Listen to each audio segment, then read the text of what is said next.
좋으신 하나님이 주시는 은총과 또 평화가 이 저녁에 사랑하는 여러분들에게 있기를 빕니다. 오늘은 사도신경 7번째 시간입니다. 초대교회 때 사도신경은 세례의식에서 중요한 역할을 했습니다.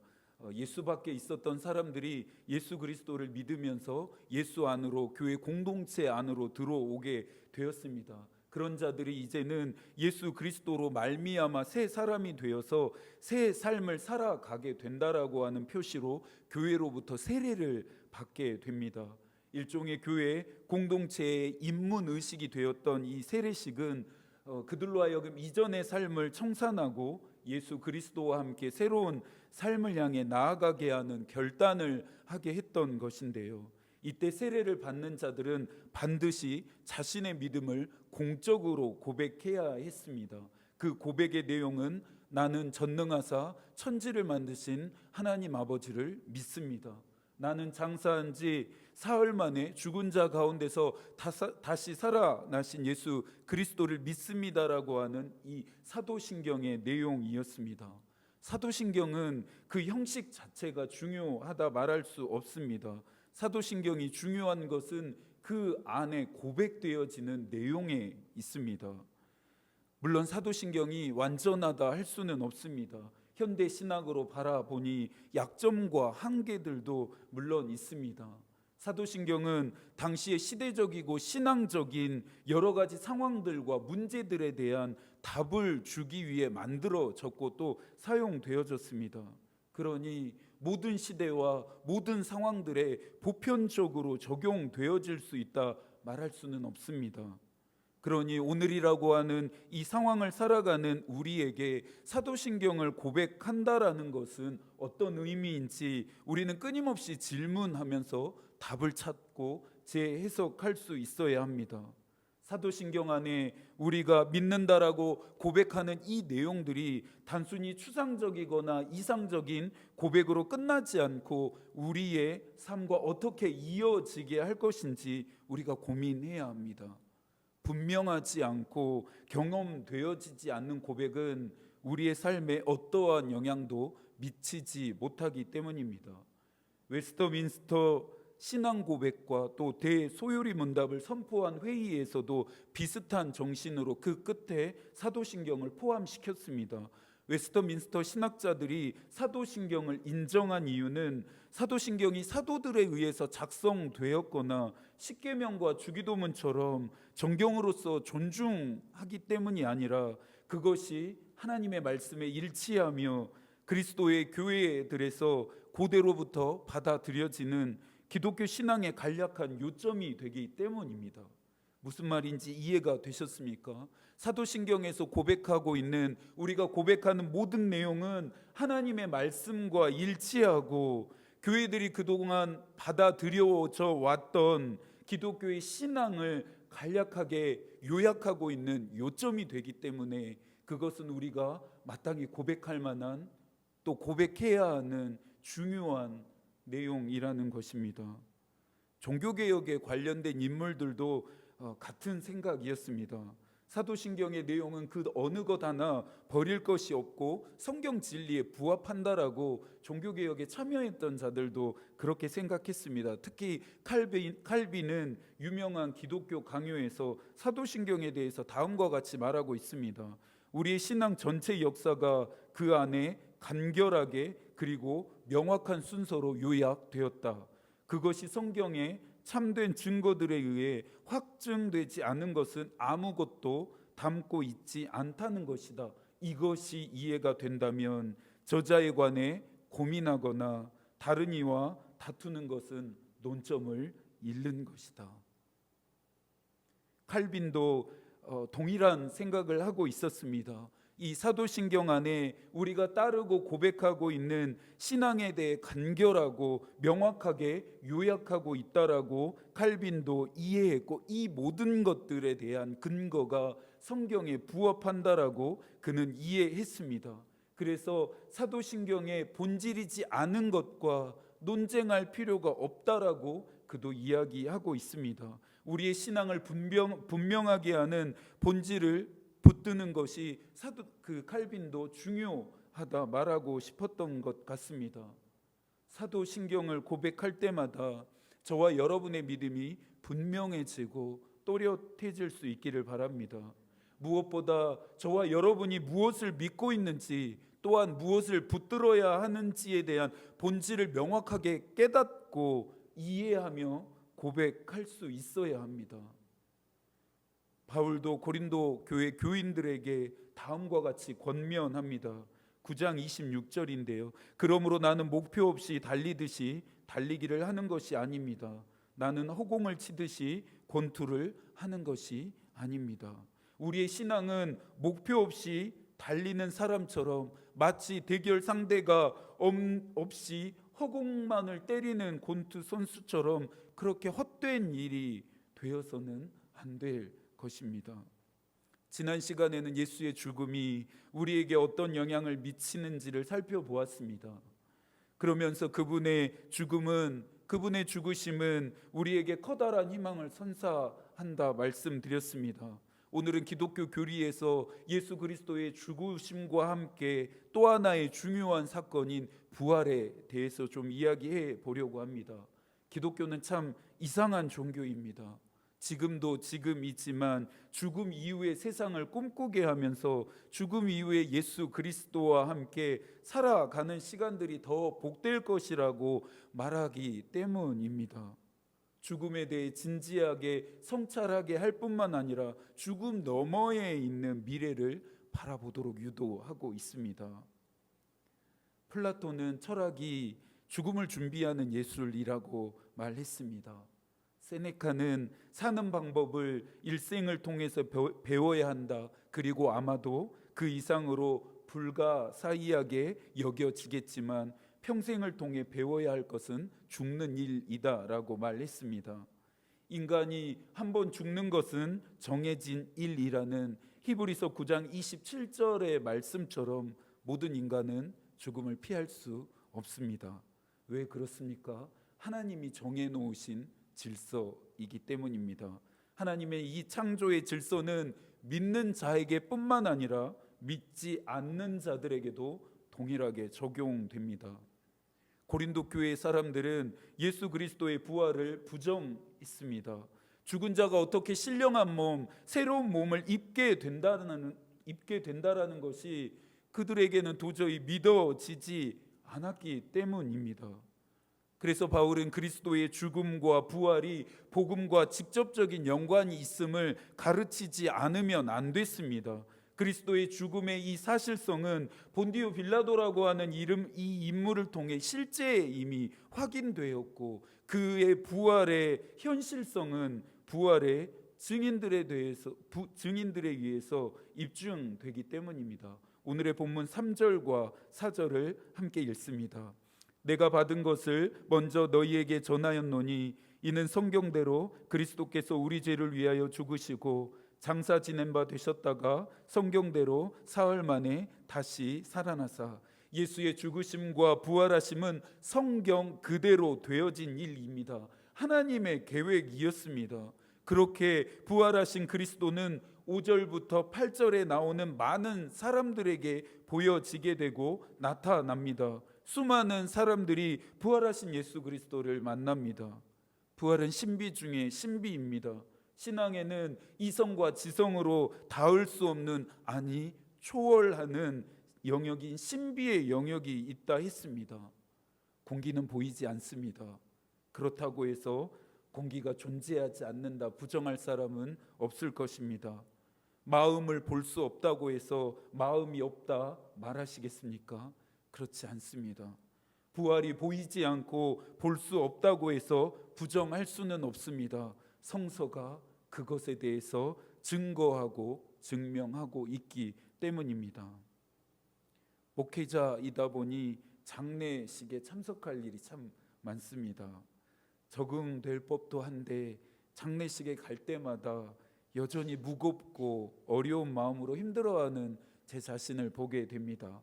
아마도 다 같은 마음들이겠죠. 서울에서 목회할 때 참석했던 아직도 잊혀지지 않는 한 장례식이 있습니다. 청년의 친할머니가 돌아가셨습니다. 장례식장이 파주였었는데요. 들어가기 전에 한 번 더 옷매무새를 가다듬었습니다. 그렇게 들어가서 마주한 빈소의 풍광이 너무나 놀라웠습니다. 내가 지금 장례식장에 와 있는지 잔치집에 와 있는지 헷갈리는 분위기 때문이었습니다. 어떻게 이럴 수 있을까? 통곡 소리로 가득 차 있어야 할 빈소가 웃음소리가 떠나지 않았습니다. 그러다 답을 찾고 나니 당연히 그럴 수 있겠구나라는 생각이 들었습니다. 돌아가신 분이 예수 그리스도를 믿다 돌아가신 분이었고 그의 가족들 또한 모두가 예수 그리스도를 믿는 믿음의 사람들이니 충분히 이러한 일들이 일어날 수 있겠다라는 생각이 들었습니다. 물론 사랑하는 가족을 떠나 보내야 하는 유족들의 슬픔이 왜 없을까요? 하지만 죽음 너머에 부활을 믿기 때문에 죽음 너머에 있는 미래를 그들도 함께 바라보고 있기 때문에 웃을 수 있었을 것입니다. 바울도 말합니다. 오늘의 본문 14절입니다.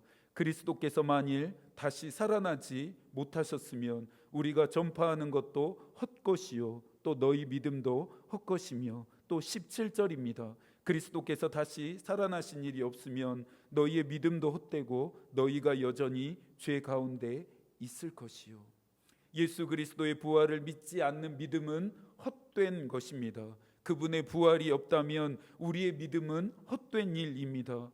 예수 그리스도의 부활을 믿는 일은 예수 그리스도의 죽으심을 인정하는 것만큼 신앙에서 가장 중요한 고백입니다. 19절에서 바울은 부활을 바라보지 못한다면, 부활을 믿지 못한다면 예수 그리스도를 따르는 사람들이 세상에서 가장 불쌍한 사람들이다 말합니다. 저와 여러분들은 세상에서 가장 불쌍한 사람들입니까? 그렇습니까? 그렇지 않죠. 그렇지 않습니다. 저와 여러분은 10절에서 내가 나 된 것은 하나님의 은혜로 된 것이라고 하는 이 바울의 고백처럼 저와 여러분은 하나님이 주시는 큰 은혜를 받은 사람들입니다. 그 은혜로 인해 여기까지 살아왔고 또 앞으로 살아가게 되니 우리는 가장 행복한 사람들입니다. 여러분들 혹시 음모론 좋아하시나요? 예수 그리스도께서 살았을 또 죽으셨을 그 당시에 예수의 죽음과 부활에 대한 음모론이 유행했다고 합니다.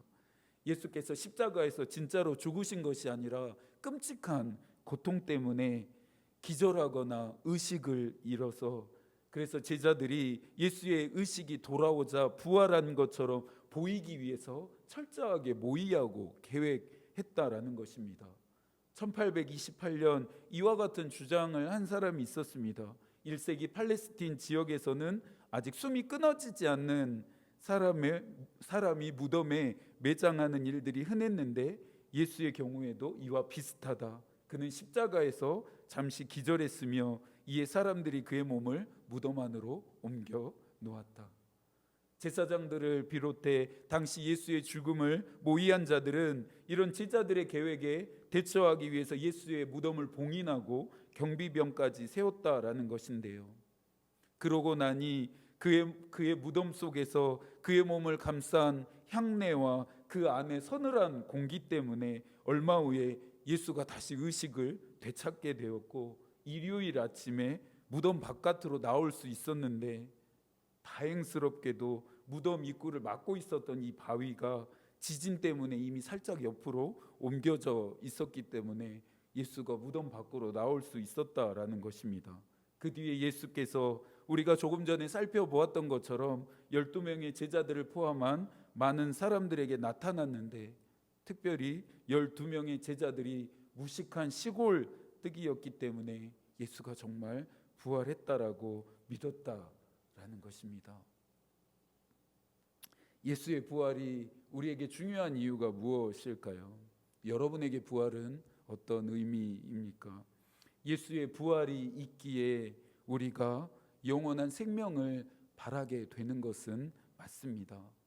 하지만 때로는 너무 멀리 있는 이야기라서 그런지 너무 추상적으로 느껴지고 피부에 잘 와 닿지 않기도 합니다. 전도할 때 가끔 만났던 사람들이 있습니다. 죽으면 다 끝나는데 죽고 나서 일어나는 일이 뭐가 중요하다고 내가 예수를 믿어야 되느냐라고 말하는 사람들을 종종 만나게 됩니다.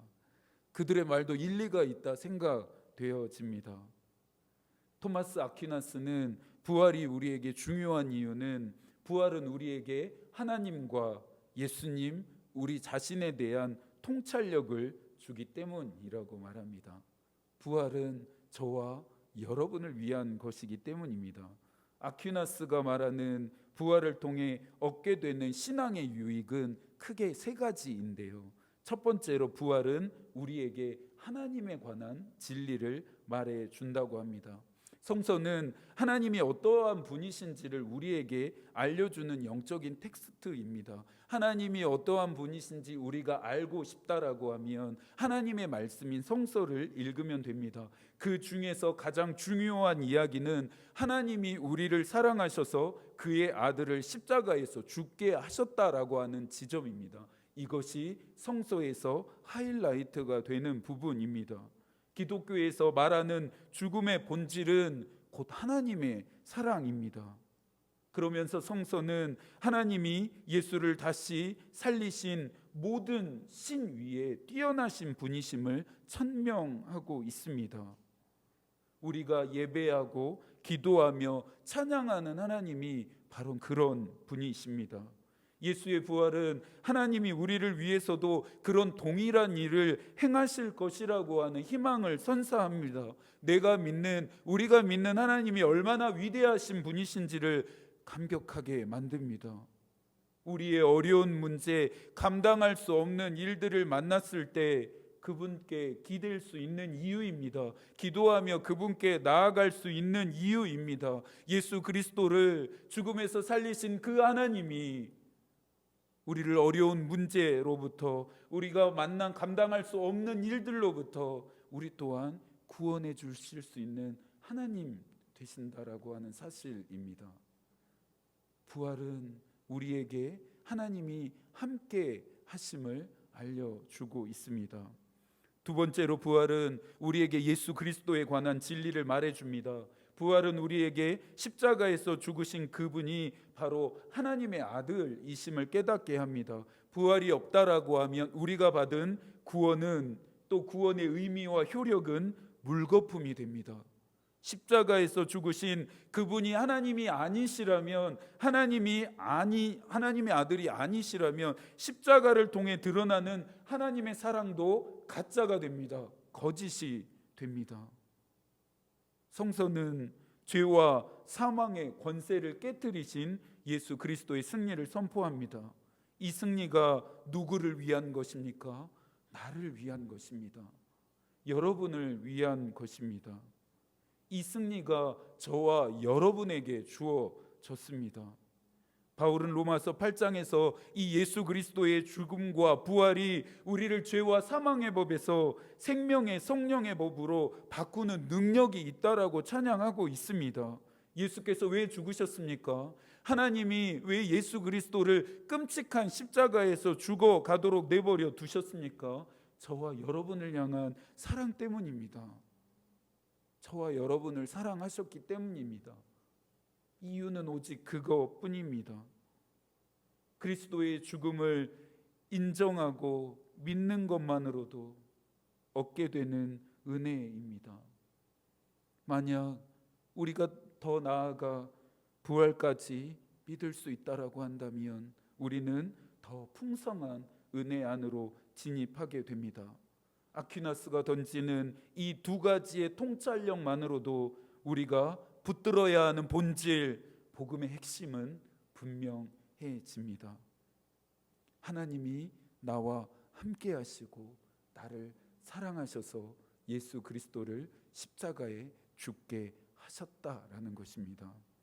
C.S. 루이스는 하나님의 사랑을 담고 있는 예수의 죽음을 없애려면, 예수의 죽음을 지우려면 성서의 가르침 전체를 허물어 버려야 한다라고 말합니다.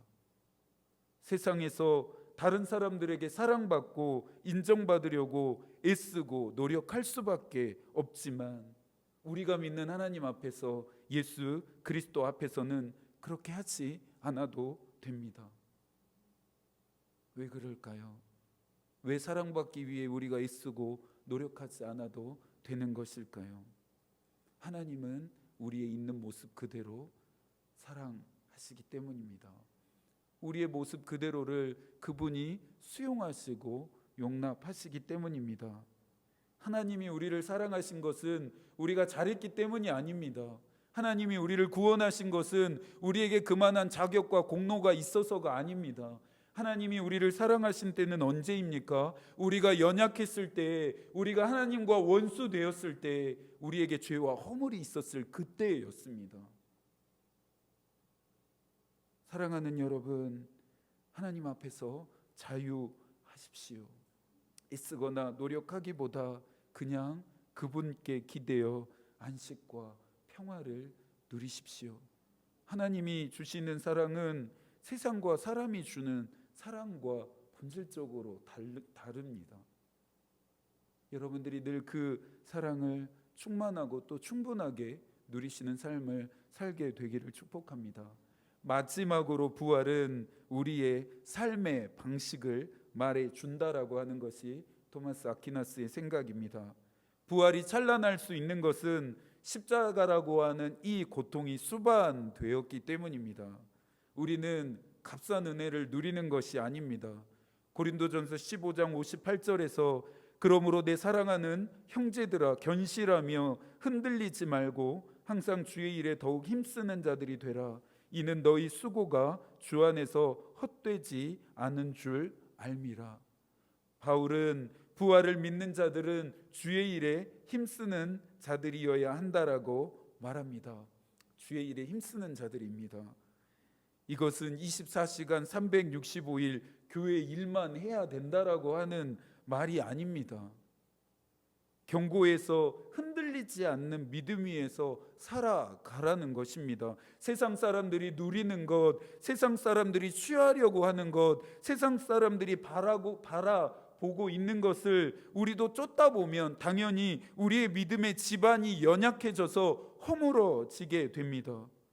단단하게 항구에 고정되어 있지 않는 배처럼 이리저리 흔들리다 마침내 그 줄마저 끊어져서 영원히 표류하게 됩니다. 우리는 나를 위해 죽으시고 또 나를 위해 부활하신 예수 그리스도의 마음과 뜻을 따라 살 수 있어야 합니다. 이것이 주의 일입니다. 바울은 하나님의 뜻과 마음을 따라 살아가라고 우리에게 권면하고 있습니다. 저와 여러분이 힘써야 하는 주의 일입니다. 세상 사람들에게 죽음은 끝일 수 있겠지만 믿는 자들인 우리에게는 또 다른 시작입니다. 고린도전서 15장 57절에서 바울은 말합니다. 우리 주 예수 그리스도로 말미암아 우리에게 승리를 주시는 하나님께 감사하노니. 지난 주일 오후 예배 시간에도 나누었습니다. 우리는 이기게 될 싸움을 싸우는 것이 아닙니다. 이기게 될지도 모르는 싸움을 싸우는 것도 아닙니다. 십자가에서 이미 그리스도께서 승리해 놓으신 원수로부터, 죄와 사망으로부터 승리해 놓으신 싸움을 싸우는 것입니다. 죄와 사망의 법으로부터, 원수와 사단의 영향력으로부터 이미 그분이 십자가로 말미암아 승리하셨습니다. 우리가 해야 할 것은 무엇입니까? 승리를 주시는 하나님께 감사하면서 그 승리를 누리기만 하면 됩니다. 날마다 세상을 향해 여러분들이 누구인지를 선포하십시오. 또한 여러분을 존재하게 하는 은혜에 대해서 전파하십시오. 그리고 여러분이 무엇을 믿고 있는지 알려주십시오. 남은 한 주간도 하나님이 여러분과 함께 하시기를 기도하겠습니다. 하나님의 마음이 우리의 기도가 되고 또 하나님의 뜻이 우리의 길이 되기를 빕니다. 아멘.